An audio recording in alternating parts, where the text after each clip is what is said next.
Welcome back. As the GOP presidential race has developed, it appears this is the year of the outsider. In part 5 of my exclusive interview with former Florida Governor Jeb Bush, I asked the man with a famous last name to explain how he can make the case for being an outside agent for change. I can, and here's how I would do it. First of all, 32 years of my adult life have been in business. So I built a business with my partner that was the largest commercial real estate company in South Florida. I've worked overseas in business. I've advised Fortune 500 companies. I've invested in startup businesses. I have a good knowledge of how the real world works. I'm embedded in the real world. And then I was governor of a state that's a purple state, 500,000 more registered Democrats.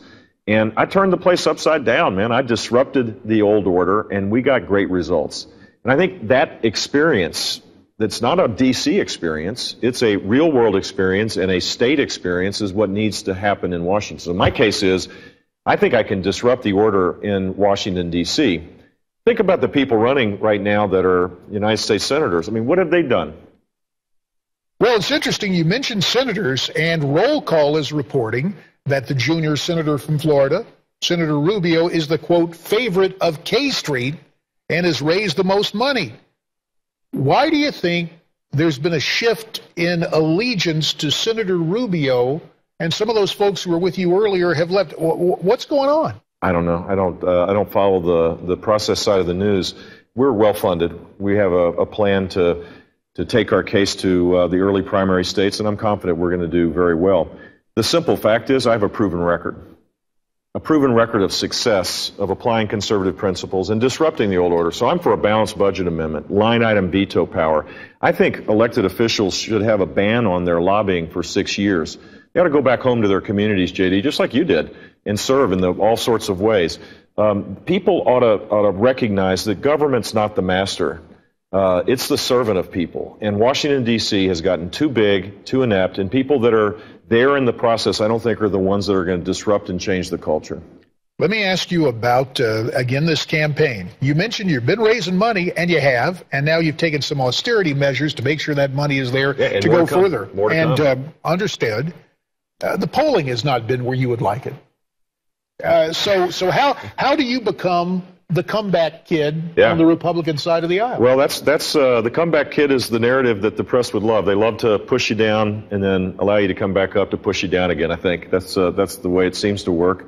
And just to remind everybody, in October of 4 years ago, Herman Cain was winning the Republican nomination, and Hillary Clinton was up by 25 against Barack Obama. And 8 years ago, President Giuliani was ahead. And Fred Thompson, I think, was nipping at his heels. So there's a long way to go, and the early states matter. I think what you'll see is that I will rise first in places like Iowa and New Hampshire. We have a great organization, the Super PAC that's affiliated with our campaign, helping my candidacy is advertising now. I think that will help. And I'm running with heart.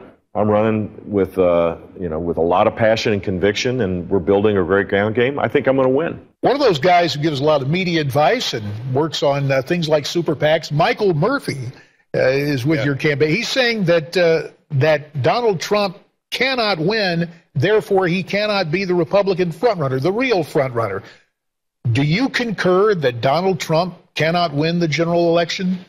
It's hard to imagine how he would win under how he's campaigning now, a campaign of divisiveness, of angst. But he's the front runner.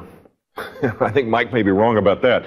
Every poll suggests he's the front runner, and I think we need to show respect for that. But here's the deal. If he's the front runner, he should be treated now as a front-running candidate, which means people need to challenge him on his views, on foreign policy particularly, where I don't think it's grounded in reality. And when people begin to realize that the guy who sits behind the big desk has to have some level of experience to be able to lead the country, then I think it might be harder for him. So that's the way Jeb Bush sees the presidential campaign. Do you agree with him? We'd love to get your comments. Send your comments to newsmaxtv.com/comments. Earlier today, a comment from the White House. Special forces going into Syria. We'll talk about it when we come.